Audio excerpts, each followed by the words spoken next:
أعوذ بالله من الشيطان اللعين الرجيم. بسم الله الرحمن الرحيم.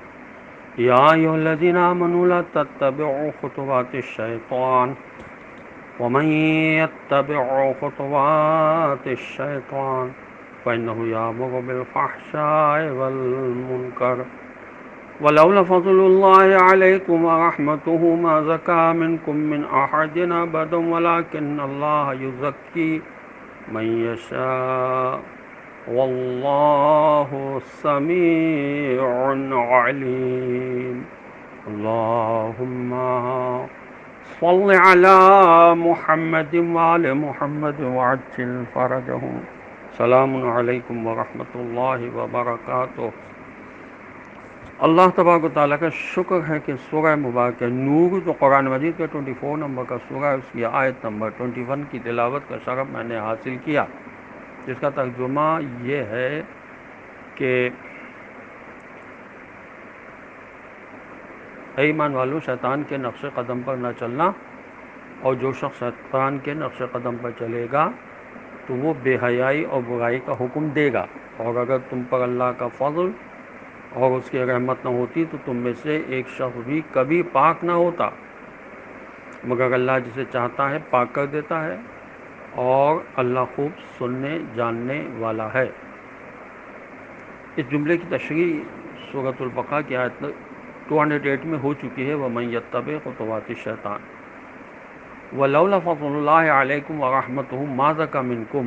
اللہ کا فضل و کرم تمہارے شامل حال نہ ہوتا تو تمہیں مہلت نہ ملتی، جرم سرزد ہوتے ہی عذاب تمہیں آ لیتا، پھر تمہیں توبہ کرنے اور اپنے آپ کو اس آلودگی سے پاک کرنے کا بھی موقع نہ ملتا ہو. وَلَٰكِنَّ اللَّهَ يُزَكِّي مَن يَشَاءُ. پاکیزہ کرنے والا اللہ ہی ہے، لیکن اللہ کا یہ فضل و کرم اندھی بانٹ نہیں ہے کہ ہر کس و ناکس کو نصیب ہو جائے، بلکہ یہ فضل اس شخص کے لیے ہے جو من یشاء کے دائرے میں داخل ہو جاتا ہے. اس میں وہ داخل ہو سکتا ہے جو اس کا اہل ہو. واللہ سمیع علیم. اللہ دلوں کی آواز کو سنتا اور اس بات کا علم رکھتا ہے کہ کون اہل ہے. گناہ سے توبہ کرنے والا اس شخص کی طرح ہے جس کا کوئی گناہ نہیں ہے. اور رسول خدا صلی اللہ علیہ وسلم فرماتے ہیں کہ دین کے بعد عقل کی بنیاد لوگوں سے محبت کا اظہار کرنا اور ہر نیکوبت سے نیکی کرنا ہے. حضرت رسول اکرم صلی اللہ علیہ وسلم فرماتے ہیں کہ ایمان کے بعد عقل کی بنیاد لوگوں میں محبوب بننا ہے. مولا علی السلام فرماتے ہیں کہ جلد بازی سے کام نہ لینا عقل کی بنیاد، اور جلد بازی سے کام لینا حماقت کی بنیاد ہے. حضرت امام حسن علیہ السلام فرماتے ہیں کہ عقل مندی کی بنیاد لوگوں کے ساتھ حسن معاشرت رکھنا ہے. اور اب ہم آہستہ آہستہ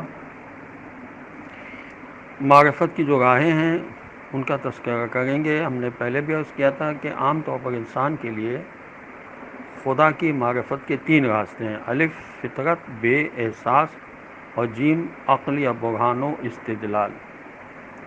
فطرت کی راہ کے سلسلے میں ہم نے عرض کیا تھا کہ فطرت سے مراد یہ ہے کہ ہر آدمی اپنی خلقت کے ساتھ اپنے خالق کی معرفت رکھتا ہے، جس کے حاصل کرنے کی ضرورت نہیں پڑتی. یا یوں کہا جائے کہ فطرت وہ چیز ہے جو ہر انسان کے وجود میں بھوک و پیاس کی مانند پائی جاتی ہے. ویسے ہی خدا کی شناخت اور اس کی طرف جھکاؤ بھی ہر انسان کی فطرت میں موجود ہوتا ہے. سورہ روم قرآن مجید کا 30 نمبر کا سورہ ہے، اس کی آیت نمبر 30 میں ارشاد ہوا: وَأَقِمْ وَجْهَكَ لِلدِّينِ حَنِيفًا فِطْرَتَ اللَّهِ الَّتِي فَطَرَ النَّاسَ عَلَيْهَا لَا تَبْدِيلَ لِخَلْقِ اللَّهِ. آپ اپنے چہرے کو خالص دین کی طرف رکھیں.